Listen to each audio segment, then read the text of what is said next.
Hi everyone, it's me, Teacher Angel, and I will be your math teacher for today. Our lesson would be operations on sets. Before we go deeper about the operations on sets, let's define first sets. So here are the definition of sets. A set is a predefined group of items. A set's elements are the objects that make up the set. If two sets have precisely the same elements, they are equivalent. And lastly, a null set, also known as an empty set, is a set that has no elements. In sets, we also have different operation symbols and their meaning, which we will be learning today. These symbols are the ones that we'll be using as our operations for sets. This is the first symbol, and this means intersection, or the elements found in both sets. So these are the common elements for all the sets that are given. Second symbol, and this means union, or the elements found in either of the set. So this is like combining all of the elements on the sets given. And lastly, we have the complement. So for the complement, we'll be basing this one from our universal set. So whenever we'll be looking for the complement, this means that all the elements we found in the universal set, but not on the given set that we are looking for the complement. But don't worry, you will understand this one better later on. To understand this one better, let's have the illustration given two sets applying the symbols that we have just mentioned earlier. Before we start, I would just like to inform you that the shaded regions are the ones that we are referring for every operations of the sets, or the symbols of the sets that we are referring. First is our universal set. So this is what universal set looks like. So typically it's inside a rectangle, wherein inside the rectangle you will be seeing sets. We have set A and B that are circles, and the shaded region is everything inside the rectangle, including the circle. So that's what universal set is. So universal set, all of the elements found in set A and set B, and even the elements that are not found to both sets. So that's our universal set, every element or all of the elements. Second, we have set A. So the shaded region, or the circle that is shaded, so that's our set A. So inside set A, all of the elements or all of the things, the numbers that are inside that circle belongs to set A. So that is our set A. On the other hand, we have B. So the shaded circle now, or region, is the B. So that is our set B. So the same with A, all of the things, numbers, everything that are inside that circle belongs to B. So that is our set B. Disclaimer that for sets, we can name them in any letter as we want to, as long as they are in capital letters. So for these examples, I use set A and set B. Next, we have set A union B. So when we say union, again, all of the sets or elements that are found in either set A or set B. So in this illustration, we can see that both A and B are shaded. So that simply means that all of the elements that are found in A and B are what we refer when we say union.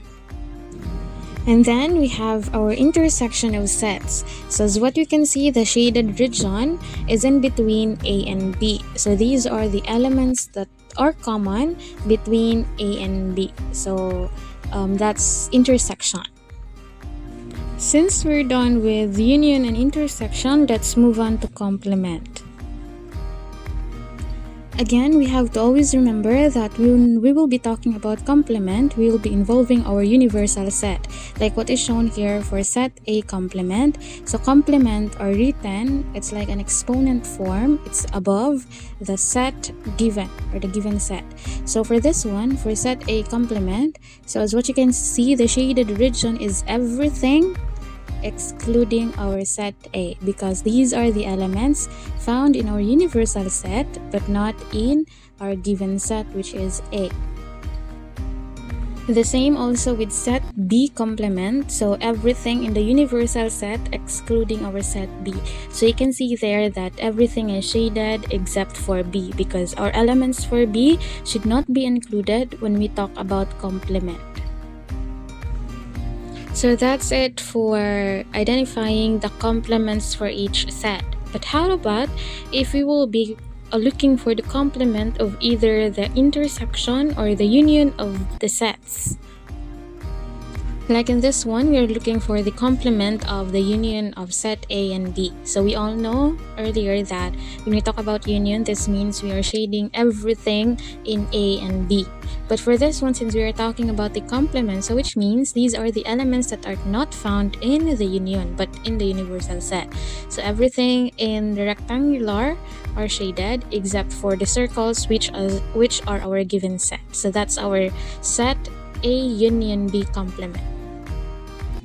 And lastly, we have our intersection. So this is the complement of the intersection of A and B. So we can see here in the illustration that everything is shaded except for the region where we can find the intersection of A and B.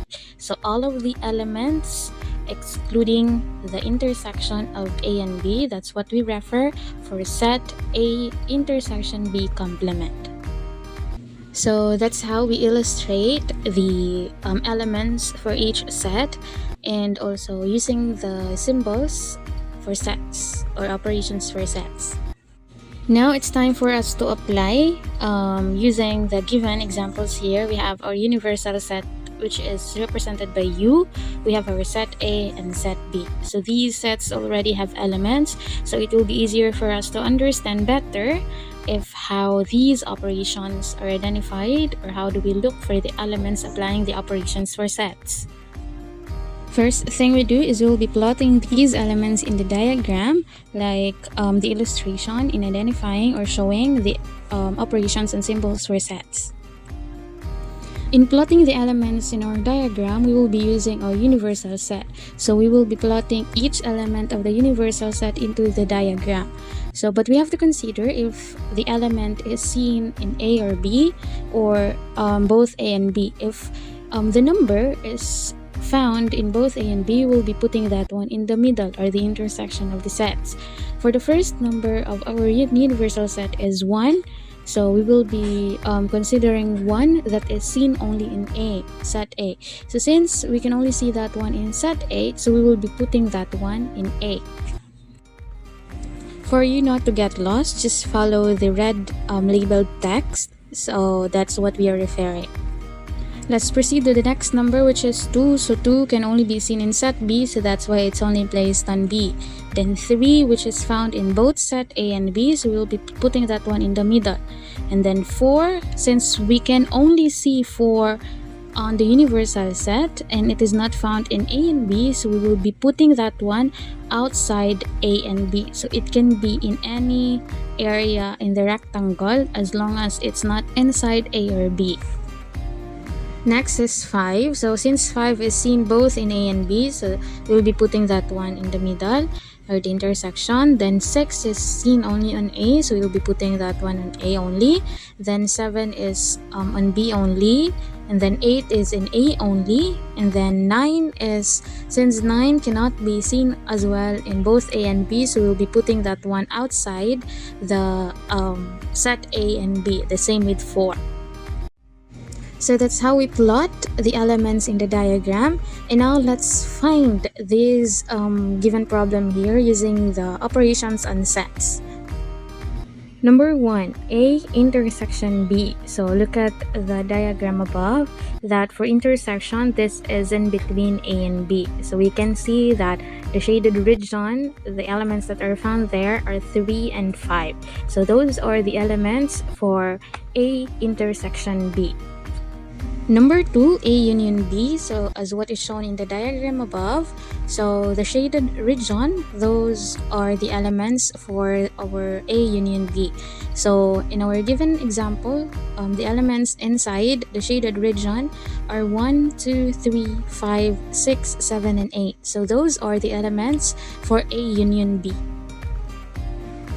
Next, number 3, A complement. So like what is shown in the diagram above. So everything in the universal set except for A. So that's 2, 4, 7, and 9. So those are the elements found in the shaded region in the diagram above. So it will be easier for us to be guided on what elements should be written on the given problem. Lastly, we have B complement. So in the shaded region, it's everything in the universal set except for set B. So like in the given example, so these are all the elements in the universal set except for set B. So those are 1, 4, 6, 8, and 9. So those are the elements for B complement. So these are all the answers for the given problem or given example we have right now. And thank you so much for watching. Thank you guys for watching, and if you have comments or next lesson that you want me to have a tutorial, you can comment down below, and don't forget to subscribe and leave a thumbs up. Thank you, and see you on my next math tutorial video.